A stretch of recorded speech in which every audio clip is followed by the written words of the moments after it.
Good morning. Thermodynamics की class में आपका वेलकम है। आज हम कार्नो इंजन और रेफ्रिजरेटर के बारे में बात करेंगे। कार्नो इंजन की वर्क जो परफॉर्मेंस थी उसके बारे में हम बात कर चुके हैं, उसकी दक्षता हम निकाल चुके हैं, कार्यप्रणाली देख चुके हैं। आज हम रेफ्रिजरेटर को ले रहे हैं। तो देखिए कार्नो इंजन में क्या होता है, एक बार रिवाइज़ कर लेते हैं हम। यहाँ पर एक हीट सोर्स होता है जो कि T1 केल्विन टेम्परेचर पर होता है। एक हमारा सिस्टम होता है जो हीट सोर्स से या हीट इंजन से या हीट बाथ से T1 केल्विन पर Q1 ऊष्मा ग्रहण करता है। Q1 ऊष्मा ग्रहण करके ये उस ऊष्मीय एनर्जी को यांत्रिक ऊर्जा में या मैकेनिकल एनर्जी में रूपांतरित कर देता है। इससे ये W कार्य आउटपुट के रूप में हमें दे रहा है, तथा जो रिमेनिंग हीट है इसके पास कार्य करने के बाद जो बची हुई हीट है Q2, इसको ये T2 केल्विन पर जो सिंक है उसको ट्रांसफ़र कर देता है। ये होता है हमारा कार्नो इंजन, जो कि एक उत्क्रमणीय साइकिल में वर्क करता है। अगर हम इसको W कार्य के रूप में यांत्रिक ऊर्जा देंगे तो ये उस ऊर्जा को सिंक से Q2 ऊष्मा ग्रहण करके टोटल Q2 प्लस W ऊष्मा, मतलब कि Q2 प्लस W इक्विवेलेंट होगी Q1 ऊष्मा के। तो ये Q1 ऊष्मा हीट सोर्स को T1 केल्विन टेम्परेचर पर ट्रांसफ़र कर देगा। तो ये जो है कार्नो साइकिल, ये कम्प्लीटली रिवर्सिबल साइकिल होता है। इसमें किसी भी रूप में ऊष्मा का जो क्षय है वो नहीं होता है। तो देखिए ये इसका पीवी साइकिल जो कि ए पॉइंट से स्टार्ट हो रहा है। ए पॉइंट पे सिस्टम हमारा स्टार्टिंग में ए पॉइंट पर है और T1 केल्विन पर जो हीट बात है वहाँ से Q1 ऊष्मा ग्रहण करके बी पॉइंट पर पहुँचता है। यहाँ पर क्या है, इसका समतापी प्रसारण होता है। देन ये बी पॉइंट से इसको फिर हम स्टैंड पे रखते हैं रुद्धोष्म प्रसारण के लिए। अगेन जो गैस है उसका जो सिस्टम है उसका रुद्धोष्म प्रसारण होता है, मतलब कि एक्सपेंशन होता है, एक्सपैंड करती है गैस, आयतन बढ़ता है, प्रेशर कम हो जाता है। फिर हम अगेन इसको किस पे रखते हैं, सिंक पे रखते हैं। सिंक पे रखते हैं तो ये T2 केल्विन पर ऊष्मा देता है इसको, सिंक को। और इसका क्या होता है, समतापी संपीड़न होता है। इसको प्रेशर लगाया जाता है, प्रेशर बढ़ाते हैं तो इसका आयतन कम होता है, संपीड़न होता है। देन ये पॉइंट डी पर पहुंच जाती है। डी से ये ए पर पहुंचाने के लिए हम इसका रुद्धोष्म संपीड़न कराते हैं। इसके लिए अगेन हम इसको स्टैंड पे रखेंगे। स्टैंड पे रखेंगे तो ऊष्मा का आदान प्रदान 0 होगा और प्रेशर लगाएंगे तो अगेन प्रेशर बढ़ेगा और संपीड़ित होगी तो आयतन कम होगा। तो ये वापस पॉइंट ए पर पहुंच जाती है, मतलब कि जहां से स्टार्ट हुई थी गैस वापस उसी सिचुएशन में पहुंच गई है। मतलब कि जब कहने का मतलब कि Q1 ऊष्मा जब इसने ली तो इसकी स्थिति में चेंज हुआ। देन इसने क्या किया, W कार्य किया। Q2 ऊष्मा के रूप में जो इसे एनर्जी मिली, उस एनर्जी से में से कुछ एनर्जी इसने यांत्रिक ऊर्जा के रूप में बाहर निकाल दी या दे दी हमको। वो हमने हमारे किसी भी मशीन को या किसी भी चीज़ को चलाने में हमने यूज़ में ले ली। देन इसकी स्थिति अभी भी चेंज है, पहले की जो अवस्था है इसकी, जो प्रारंभिक अवस्था थी उससे भिन्न है। तो इसने क्या किया, Q2 ऊष्मा सिंक को दे दी और पुनः अपनी प्रारंभिक अवस्था में पहुंच गई। तो ये जो साइकिल है ये क्या है, रिवर्सिबल साइकिल है कि अगर हम इसको रिवर्स प्रोसेस में इसको संचालित करेंगे तो गैस वापस पुनः उन्हीं अवस्थाओं से गुजरेगी और पुनः वापस अपनी प्रारंभिक अवस्था में पहुंच जाएगी। तो ये कार्नो इंजन की वर्किंग जो प्रोसेस है। तो देखिए रेफ्रिजरेटर किस सिद्धांत पर कार्य करता है या किस तरह से भिन्न होता है। तो इस प्रक्रम को विपरीत दिशा में अगर हम संचालित करते हैं तो वो हमारे रेफ्रिजरेटर का सिद्धांत होगा। तो देखिए कैसे। अब हम बात करते हैं कि हमने किसी सिस्टम पर W वर्क किया। उस सिस्टम ने T2 केल्विन पर जो सिंक है, मतलब लोअर टेम्परेचर पे जो सिस्टम है, उससे उसने Q2 ऊष्मा ग्रहण की और जो हायर टेम्परेचर पे जो सिस्टम होगा उसको Q2 plus W total Q1 ऊष्मा ट्रांसफ़र कर दी। तो इसका जो साइकिल होगा वो भी रिवर्स हो जाएगा। यहाँ ए पॉइंट से डी पॉइंट पे हम जाएंगे पहले संपीड़न, देन डी से सी पर ए से डी पर रुद्धोष्म संपीड़न, डी से सी पर समतापी संपीड़न, सी से बी पर हम जाएंगे रुद्धोष्म प्रसरण और बी से ए पे जाएंगे समतापी प्रसरण। तो इस तरह से देखिए इसको हम किस तरह समझ सकते हैं। यहाँ पे W कार्य किसके द्वारा किया जा रहा है, Q2 ऊष्मा कहाँ से ले रहा है रेफ्रिजरेटर, और T1 केल्विन पर कौन सा सिस्टम है। तो देखिए रेफ्रिजरेटर में क्या होता है, हम कोई भी हमने अपना खाना या कुछ भी फ्रिज में रखा, रेफ्रिजरेटर में रखा, किस लिए रखते हैं, ताकि वो ठंडा हो सके या वो सेफ रह सके, वो प्रिजर्व रह सके, तो उसके लिए हम उसको रेफ्रिजरेट करते हैं। तो देखिए उसको कूल करने के लिए, उसको चिल करने के लिए हम क्या करेंगे, उसको हमने रख दिया। फ्रिज कैसे काम करता है या रेफ्रिजरेटर कैसे वर्क करता है, W जो वर्क है वो क्या है, मैकेनिकल एनर्जी है, बाहर से दी गई एनर्जी है। बाहर से दी गई एनर्जी है तो किसके फॉर्म में हम रेफ्रिजरेटर में एनर्जी देते हैं, तो ये हम देते हैं इलेक्ट्रिसिटी की फॉर्म में। इलेक्ट्रिसिटी की फॉर्म में हम उसको एक्सटर्नल एनर्जी दे रहे हैं जो कि वर्क के रूप में है। हमने उसको प्लग इन किया, देन हमने स्विच ऑन किया, तो वहाँ पर जो इलेक्ट्रिसिटी जा रही है वो वर्क कर रही है W के फॉर्म, ठीक है। अब ये जो T2 केल्विन जो सिंक है वो क्या है, वो है हमारा जो भी हमने रखा है food material, that is T2 kelvin पर जो वर्किंग सिंक है वो हमारा वर्क कर रहा है सिंक की तरह। वहाँ से रेफ्रिजरेटर की मशीन ने Q2 ऊष्मा ग्रहण की, क्योंकि हमने इस पर W वर्क किया है, और वो वर्क किस फॉर्म में जा रहा है कि वो उससे वर्क करवा रहा है कि वो उससे T2 केल्विन पर जो हमारा मटेरियल है वो कौन से टेम्परेचर पर है, T2 पर, तो वो T2 केल्विन पर उससे Q2 ऊष्मा कैप्चर कर रहा है, खींच रहा है। तो ये जो Q2 और प्लस W, उसके पास दो एनर्जी हो गई, एक तो Q2 हीट जो उसने फूड मटेरियल से ग्रहण करी, और एक हो गया W जो इलेक्ट्रिक पावर से उसे मिल रही है।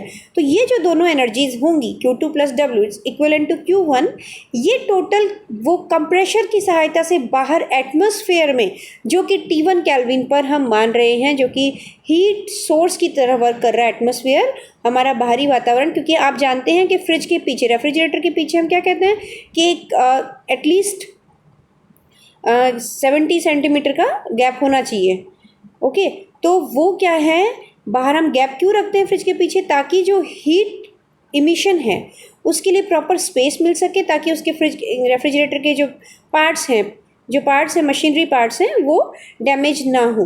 तो ये ज़रूरी होता है, क्योंकि जो हीट है जो उसने कंटेंट से ली और जो इलेक्ट्रिक पावर से मिली, वो दोनों टोटल हीट वो इमिट करता है बाहर एटमॉस्फेयर को। तो that works as heat source at T1 kelvin. तो ये रेफ्रिजरेटर का सिद्धांत होता है। रेफ्रिजरेटर को इसकी जो वर्किंग कैपेसिटी है इसको हम एक कोफिशिएंट से शो करते हैं, that is called work performance या कार्य गुणांक। ये किसके इक्विवेलेंट होगा, देखिए कार्नो साइकिल में, कार्नो इंजन में जो एफिशिएंसी थी वो हम दे रहे थे कि Q1 हीट लेने पर हमारा जो इंजन है वो उसकी कितना पार्ट को W में या वर्क में कन्वर्ट कर पा रहा है। तो जो उसकी एफिशिएंसी थी वो इक्विवेलेंट हो रही थी W ओवर Q1 के, कि मतलब Q1 में से कितना पार्ट वो वर्क की फॉर्म में या मैकेनिकल एनर्जी की फॉर्म में कन्वर्ट कर रहा है।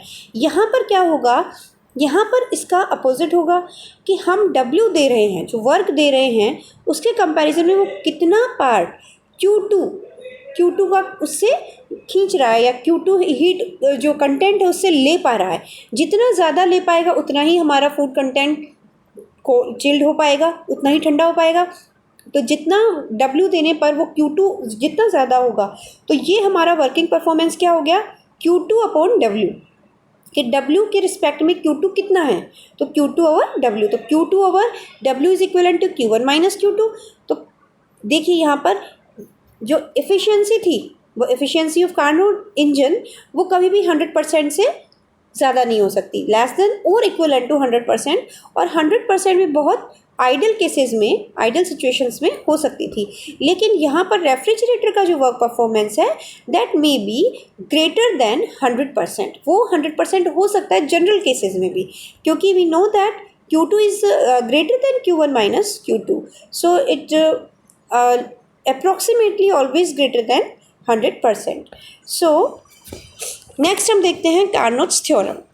कार्नोट की एक दो थ्योरम्स हैं जो कि एक जनरल लॉज की तरह वर्क करती हैं.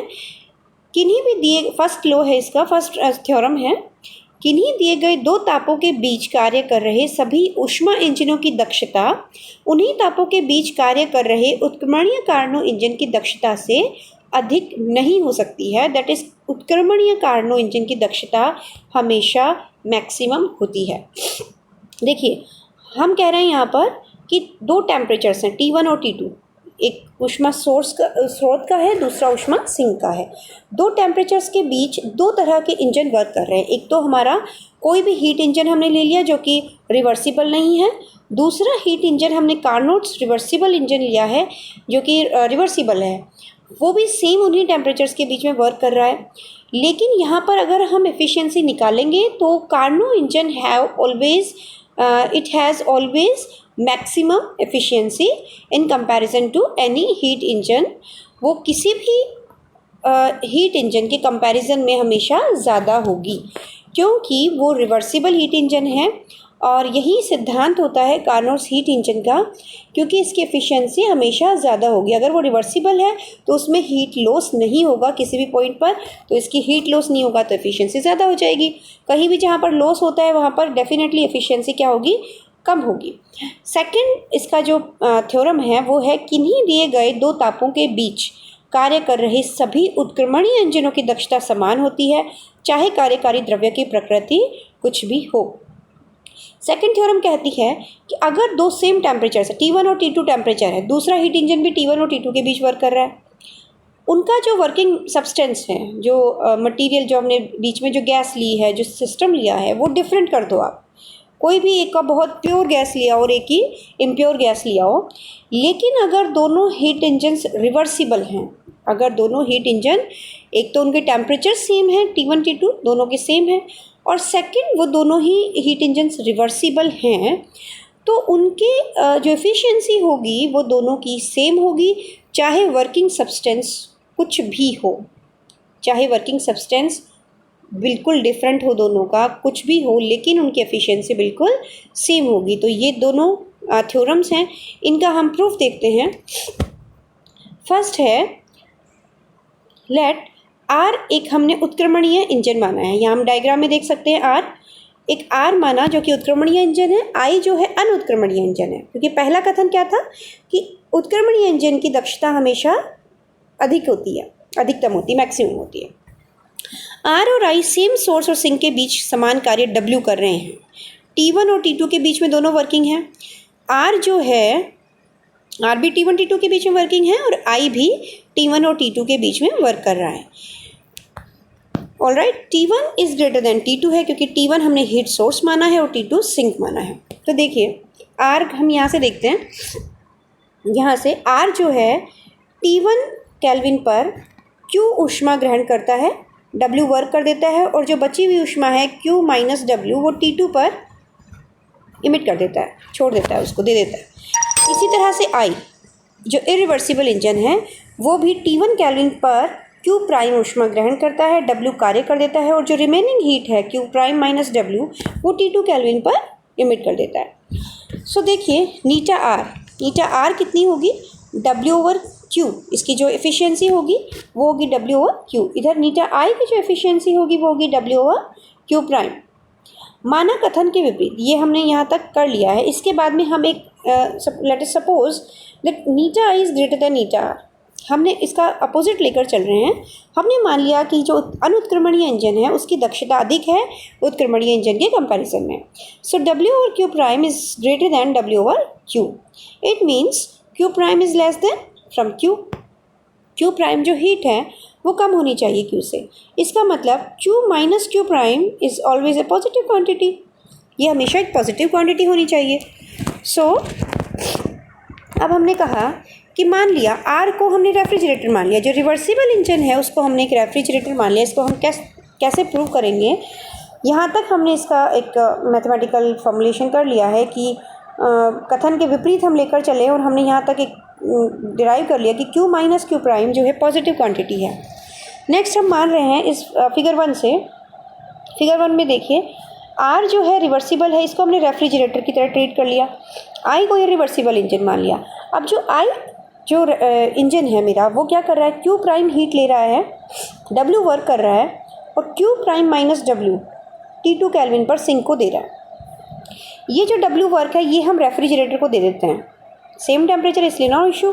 सो डब्ल्यू वर्क आर को दे रहे हैं रेफ्रिजरेटर को, ये क्या करेगा, Q minus W heat T2 से लेगा और क्यू हीट, क्योंकि Q minus W plus W करेंगे तो क्यू हीट बचेगी, क्यू हीट ही किसको देगा, T1 केल्विन पर हीट सोर्स को देगा। तो इस तरह से ये जो पूरा सिस्टम होगा मेरा, ये स्वचालित मशीन की तरह काम करेगा, क्योंकि इसमें बाह्य वर्क की देने की आपको कहीं ज़रूरत नहीं है, ना ही तो ये बाहर से वर्क के रूप में एनर्जी लेगा और ना ही बाह्य वातावरण को डब्ल्यू के रूप में एनर्जी देगा। ठीक है, इधर से जो आई इंजन है वो हीट लेगा, डब्ल्यू कार्य करेगा और इस डब्ल्यू कार्य को इसी फॉर्म में ये जो रिवर्सिबल इंजन है या रेफ्रिजरेटर है ये ले लेगा और क्यू हीट टी को दे देगा। तो देखिए इस संपूर्ण चक्र में ताप T2 से प्राप्त की गई ऊष्मा, T2 से प्राप्त की गई ऊष्मा कितनी होगी, प्राप्त होने वाली ऊष्मा है Q minus W, Q minus W, देखिए यहाँ पे Q माइनस डब्ल्यू ऊष्मा T2 से प्राप्त हो रही है, इधर साइन है, एरो का साइन ऊपर की तरफ है, Q माइनस डब्ल्यू ऊष्मा प्राप्त हो रही है और Q प्राइम माइनस डब्ल्यू हम दे रहे हैं, तो प्राप्त होने वाली में से देने वाली ऊष्मा को हम माइनस कर देते हैं। तो देखिए यहाँ पर हमारे पास आया Q minus Q prime, that is positive quantity, हमने इस प्रूव कर चुके हैं। तथा स्रोत को ताप T1 पर दी गई ऊष्मा कितनी है, दी गई ऊष्मा कितनी है, Q, तो Q minus Q prime again जो कि पॉजिटिव क्वांटिटी है। अतः निम्न ताप T2 पर हम क्या कर रहे हैं, T2 पर संयुक्त प्रक्रम ऊष्मा लेकर उच्च ताप T1 पर समान ऊष्मा देती रहेगी, जबकि इसमें कोई कार्य नहीं करना पड़ेगा, क्योंकि एक सिस्टम कार्य कर रहा है दूसरे सिस्टम को कार्य मिल रहा है, तो नेट वर्क हो गया ज़ीरो, तो कार्य का तो कोई रोल ही नहीं है। लेकिन यहाँ पर क्या हो रहा है, क्योंकि पॉजिटिव क्वांटिटी आ रही है, इसलिए हम क्या कह रहे हैं कि निम्न ताप पर जो एजेंसी है मेरी वो ऊष्मा ले रही है और उच्च ताप पर ऊष्मा दे रही है without any work, without attempting any work, बिना किसी कार्य के हमने क्या किया, निम्न ताप से उच्च ताप की तरफ ऊष्मा का प्रवाह कर दिया, जो कि पॉसिबल नहीं होता है, जो कि संभव ही नहीं है कि ऊष्मा निम्न ताप से उच्च ताप की ओर प्रवाहित हो सके बिना किसी कार्य के। तो ये जो हमने अजम्पशन माना था,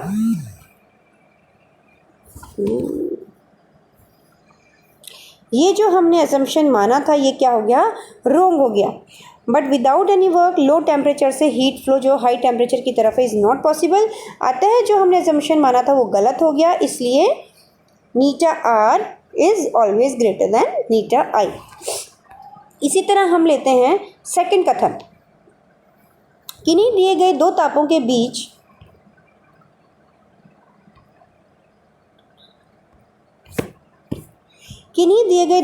के बीच कार्य कर रहे सभी उत्क्रमणीय इंजनों की दक्षता समान होती है, चाहे कार्यकारी द्रव्य की प्रकृति कुछ भी हो। ये हमारा सेकंड कथन था, इसका हम प्रूफ देखते हैं। यहाँ भी हमने क्या माना, एक रिवर्सिबल इंजन है आर और दूसरा रिवर्सिबल इंजन है आर प्राइम, दूसरा इंजन है नॉर्मल इंजन है। तो देखिए रिवर्सिबल इंजन जो है वो Q1 हीट ले रहा है T1 से, W कार्य कर रहा है और Q2 हीट T2 टेम्परेचर पे सिंक को दे रहा है। इसी तरह से क्योंकि ये भी समान टेम्परेचर पे काम कर रहा है दूसरा इंजन आर प्राइम, ये भी Q1 ऊष्मा लेगा, W प्राइम वर्क करेगा और Q2 प्राइम ऊष्मा ट्रांसफ़र कर रहा है T2 पर। तो देखिए यहाँ पर नीटा आर क्या होगा, W ओवर Q1, जो आर का जो इफ़िशियंसी होगी W अपॉन Q1। नीटा आर प्राइम कितनी होगी, W प्राइम अपॉन Q1। हमने मान लिया फर्स्ट केस में, हम इसे कैसे प्रूव करेंगे, हम मान लेंगे कि eta R is less than eta R prime है। दूसरे केस में हम मान लेंगे eta R is greater than eta R prime है। ठीक है, दोनों ही क्या माने हैं, दोनों ही उत्क्रमणीय इंजन माने हैं हमने, दोनों ही उत्क्रमणीय इंजन माने हैं। तो हम एक में एक को लेस देन कर देंगे, दूसरे में ग्रेटर देन कर देंगे, दोनों ही गलत प्रूव कर देंगे। तो इसका मतलब क्या, तीसरी सिचुएशन बची है eta R equals to eta R prime, तो वो प्रूव हो जाएगा ऑटोमेटिकली। तो देखिए eta R less than eta R prime मानते हैं, that means W upon Q1 less than W prime upon Q1। इसका मतलब हो गया W is less than W prime आ गया मेरा। So W prime minus W is a positive quantity आ गई है। अब देखते हैं यहाँ पर सेकंड फिगर में हम देख सकते हैं, हमने क्या माना कि फर्स्ट जो साइकिल है उसको हमने रिवर्स कर दिया। फर्स्ट साइकिल को रिवर्स कर दीजिए, इसका मतलब कि ये सिस्टम रेफ्रिजरेटर की तरह वर्क करेगा, Q2 ऊष्मा लेगा, इस पे हमने W वर्क किया और Q1 ऊष्मा इसने सोर्स को दी। तो जो नेट जो वर्क बनेगा दोनों जो सिस्टम है, इसलिए हमने क्या माना कि जो Q1 ऊष्मा T1 या ऊष्मा सोर्स को दे रहा है, ये ऊष्मा सोर्स को नहीं दे के डायरेक्ट किसको दे रहा है, एक तरीके से हीट इंजन R प्राइम को, क्योंकि heat engine R prime Q1 ऊष्मा ही तो ले रहा है। तो ये Q1 ऊष्मा किसको जा रही है, हीट इंजन को, R प्राइम को। तो सोर्स हमारा एक तरीके से सिस्टम से अलग कर देते हैं हम, ये ऑटोमेटिकली कंडक्टेड है। तो यहाँ क्या हो गया कि जो नेटवर्क है W prime minus W prime minus W, तो इसमें ओवरऑल अगर आप देखेंगे तो since W prime minus W जो नेटवर्क आ रहा है वो पॉजिटिव क्वांटिटी है, इसका मतलब सोर्स ये जो हीट सिंक है हमारी, तो ये अगर ओवरऑल कंबाइंड सिस्टम को हम देखेंगे तो ये सिंक से ऊष्मा ले रहे हैं, सिंक से ऊष्मा ले रहे हैं और टोटल वर्क कर रहे हैं W prime minus W। Total work कितना हो रहा है एजेंसी के द्वारा, W प्राइम माइनस W, जो कि सेकेंड लॉ ऑफ थर्मोडायनेमिक्स से एक गलत स्टेटमेंट होगा कि without transferring the heat to source, lower temperature से ये हीट लेकर उसको टोटल वर्क में कन्वर्ट नहीं कर सकते हैं। इसी प्रकार हम इसको प्रूव कर देंगे अगर नीटा आर को ग्रेटर देन मान लेंगे नीटा आर प्राइम के, और इस केस में हम इस बार क्या करेंगे, आर प्राइम को रिवर्स कर देंगे पूरे साइकिल को, और हमें जो W नेट मिलेगा इस बार वो मिलेगा W माइनस W प्राइम। तो यहाँ पर भी ये कथन, ये जो हमारा रिजल्टेंट आएगा वो गलत प्रूव होगा। तो जो थर्ड सिचुएशन बचती है eta R is equals to eta R prime, ये ऑटोमेटिकली प्रूव हो जाएगी। तो इसलिए किन्हीं भी दो तापों के बीच अगर दोनों उत्क्रमणीय इंजन हैं उनकी दक्षता हमेशा समान होगी, यहाँ वर्किंग मटेरियल की कोई रोल नहीं होगा। Thank you.